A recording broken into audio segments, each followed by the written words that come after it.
नमस्कार। दुनिया की नजरें अभी मिडिल ईस्ट पर हैं और एक पुराना तनाव ईरान और इजराइल के बीच अब एक ऐसे मोड़ पर है जहां बड़े युद्ध का खतरा लग रहा है। जी बिल्कुल, ये दो पुराने दुश्मन हैं और अब लगता है सीधा टकराव हो रहा है। आज हम इसी पर बात करेंगे। हमारे पास जो जानकारी है, जो स्रोत हैं, वो इसी तनाव और हाल की घटनाओं को समझने में मदद करते हैं। हाँ, और ये दुश्मनी कोई नई नहीं है, मतलब दशकों पुरानी है ये। हाँ, इसकी जड़ें काफी गहरी है ना, धार्मिक भी, राजनीतिक भी। बिल्कुल। एक तरफ शिया इस्लामिक रिपब्लिक ईरान है जो इजराइल को मतलब एक नाजायज राज्य मानता है, उसके अस्तित्व पर ही सवाल उठाता है। और दूसरी तरफ है इजराइल जो ईरान को अपने लिए सबसे बड़ा खतरा समझता है, रणनीतिक तौर पर भी और अस्तित्व के लिए भी। सही कहा। और सालों तक ये लड़ाई सीधी नहीं थी, ये प्रॉक्सी के जरिए चलती थी। हाँ, प्रॉक्सी वॉर मतलब सीधे नहीं लड़ना, बल्कि दूसरे गुटों के जरिए एक दूसरे को निशाना बनाना। जी। जैसे ईरान पे आरोप लगते हैं कि वो हिजबुल्ला को सपोर्ट करता है लेबनान में, हमास को गजा में। हाँ, ये इजराइल विरोधी गुट है। बिल्कुल। लेकिन अप्रैल 2024 में ये पैटर्न एकदम से बदल गया, नाटकीय रूप से। कैसे बदला? पहली बार ऐसा हुआ कि ईरान ने सीधा हमला किया अपनी जमीन से इजराइल पर। सीधा हमला? कितने 200 से ज्यादा ड्रोन और मिसाइलें दागी गई। ये अभूतपूर्व था, मतलब पहले कभी ऐसा नहीं हुआ था। ये बहुत बड़ी बात। और इसकी वजह? ईरान ने क्या वजह बताई इसकी? ईरान ने कहा कि ये बदला है दमिश्क में, सीरिया में उनके दूतावास पर एक हमला हुआ था। अच्छा। जिसमें उनके कुछ बड़े सैन्य अधिकारी मारे गए थे। अच्छा, वो कथित इजरायली हमला, हालांकि इजराइल ने माना नहीं था शायद। हाँ, इजराइल ने आधिकारिक तौर पर जिम्मेदारी नहीं ली थी, पर ईरान ने उसी का बदला बताया इसे। तो फिर इजराइल ने सीधे हमले का जवाब कैसे दिया?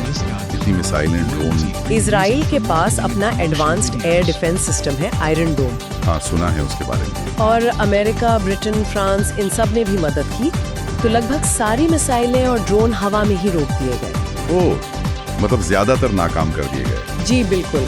और फिर कुछ दिनों बाद ईरान ने भी अपनी तरफ से कार्रवाई की।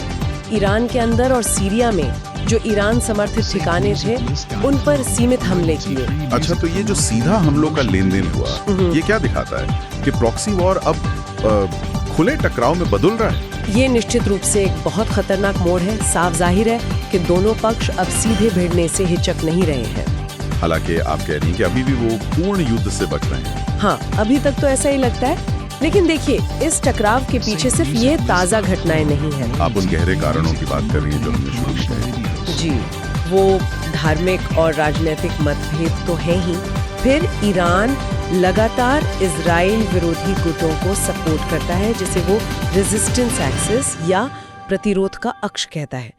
ये इजराइल के लिए बड़ी चिंता है। और इजराइल की सबसे बड़ी चिंता वो है ईरान का परमाणु कार्यक्रम। हाँ, ये हमेशा खबरों में रहता है। इजराइल को डर है कि ईरान न्यूक्लियर बम बना सकता है। बिल्कुल। और ये सिर्फ एक हथियार का डर नहीं है। अगर ईरान परमाणु शक्ति बन गया तो पूरे मिडिल ईस्ट का पावर बैलेंस, शक्ति संतुलन, वो पूरी तरह बदल जाए। मतलब इजराइल की जो एक रणनीतिक बढ़त मानी जाती है, वो खत्म हो सकती है। हाँ, और उसका अस्तित्व खतरे में पड़ सकता है, ऐसा इजराइल सोचता है। ईरान तो यही कहता है कि उसका प्रोग्राम शांतिपूर्ण है, न्यूक्लियर एनर्जी के लिए। लेकिन इजराइल और पश्चिमी देश शक करते हैं। जी, वो शक करते हैं। तो ये स्थिति वाकई बहुत कॉम्प्लेक्स है और विस्फोटक भी। तो अभी जमीन पर क्या हालात है? स्रोत क्या बताते हैं? स्रोत यही कह रहे हैं कि अप्रैल के हमलों के बाद से दोनों तरफ से थोड़ा संयम दिखा है, हमले सीमित रखे गए हैं। ऐसा क्यों? शायद दोनों ही एक बड़े विनाशकारी युद्ध से बचना चाहते हैं। उसके परिणाम बहुत भयानक होंगे, लेकिन ये जो शांति है, ये संतुलन, ये बहुत नाजुक है। नाजुक मतलब? कभी भी बिगड़ सकता है। हाँ, बिल्कुल। जरा सी कोई गलतफहमी हो जाए, कोई गलत आकलन हो जाए, या कोई छोटी सी घटना, कोई उकसावा, और ये स्थिति हाथ से निकल सकती है। और फिर ये एक बड़े क्षेत्रीय संघर्ष में बदल सकता है, जिसमें और भी देश खिंच सकते हैं। बिल्कुल, यही वजह है कि अमेरिका, रूस, चीन, ये सब बड़ी शक्तियां नजर रखे हुए हैं। कोशिश करिए कि तनाव कम हो, हालांकि उनके अपने हित भी हैं इसमें। और इन स्रोतों का जो निचोड़ है, जो मुख्य संदेश है, वो क्या है? जोर इसी बात पर है कि देखिए, युद्ध कोई हल नहीं है। मिसाइलें दागने से, हमले करने से सिर्फ तबाही होती है। हाँ, एक जगह कहा भी गया है, मिसाइलें जवाब नहीं है। जी। और अगर ये युद्ध फैला तो फिर कोई सुरक्षित नहीं रहेगा, कल कोई भी सुरक्षित नहीं रहेगा। शांति और डिप्लोमेसी, कूटनीति की ज़रूरत पर बहुत जोर दिया गया है, क्योंकि इंसानी कीमत बहुत ज़्यादा होगी इसकी। तो अगर हम सार निकालें तो दशकों का जो वो प्रॉक्सी वॉर था, छद्म युद्ध, वो अब सीधे टकराव के दरवाजे तक आ गया। स्थिति बहुत ही अस्थिर है, बिल्कुल अस्थिर। और इसके पीछे वो गहरी दुश्मनी, रणनीतिक हिसाब किताब और परमाणु डर, ये सब शामिल हैं, और इसका असर पूरी दुनिया पर पड़ सकता है। सही बात है, ये स्थिति हमें सोचने पर मजबूर तो करती ही है। और एक सवाल शायद श्रोताओं के मन में भी आता होगा कि ये जो अभी सीमित हमले हो रहे हैं और जो संयम दिख रहा है, क्या ये वाकई किसी बड़े युद्ध को टालने का तरीका है, या ये सिर्फ मतलब एक बड़े तूफान से पहले वाली खतरनाक शांति है? ये सोचने वाली बात है, खासकर जब स्रोत शांति और युद्ध की निरर्थकता पर इतना जोर दे रहे हैं।